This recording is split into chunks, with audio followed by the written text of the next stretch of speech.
Okay, I think I'm mostly done with cleaning out the gaps and just rough sanding the body. I'm going to get up close here in some of these areas so you can see how far I've gone down and how far I've widened it out and that kind of stuff. So yeah, let's dig in. So starting up here, you know what, let me turn my other light on here. There we go.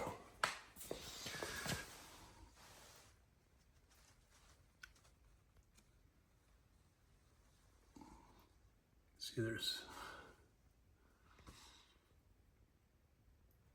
kind of some holes in there, little bubbles and stuff like that. So what I did, I mean, my strategy was just to kind of keep widening it out until the bubbles really stopped surfacing. I am going to come back in some of these areas probably with the die grinder and do a little bit more work just to clean that up. I just did a bigger orbital on the car, on the whole car, and then like a 2 or 3 inch disc in here.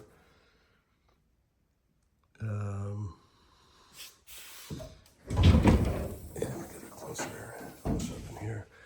It's just where you get to these corners and stuff like that, they're just all boogered up, and I'm really worried just, you know, what might be lurking down under those. So I'm gonna kind of tap around on them and see what might come up. You know, once I get the windshield out, there'll be more work to do in here, but I'm not going to deal with that until I have the body off the car.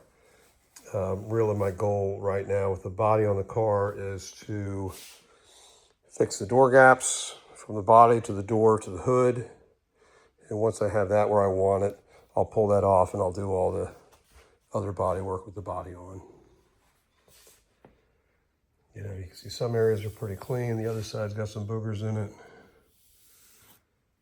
You get up in here, you got some voids in there. So I'll hit those with the die grinder.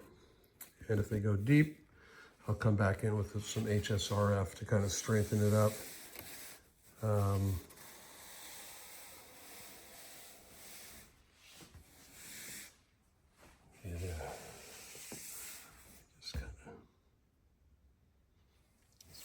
Some slop all around there. That's supposed to be covered. Not too worried.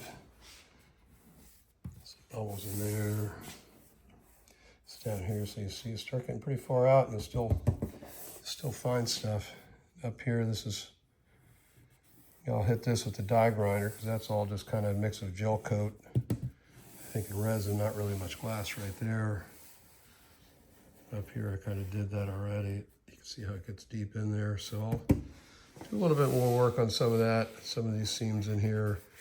See where you get glass and you get a layer of resin, more glass, resin, glass.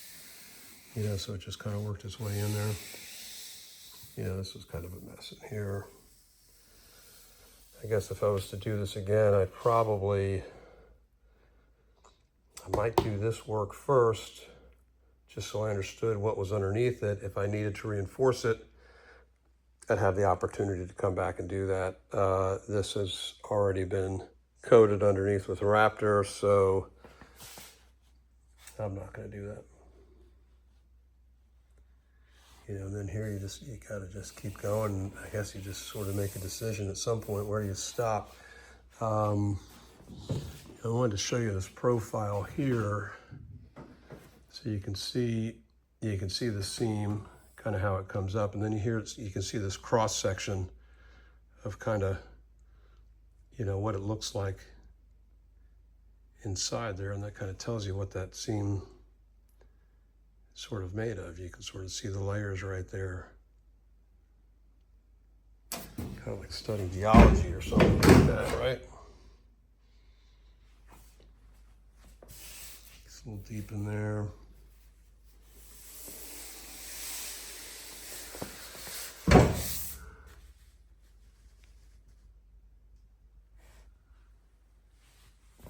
You know, when you get on these corners, you know, you just end up finding stuff.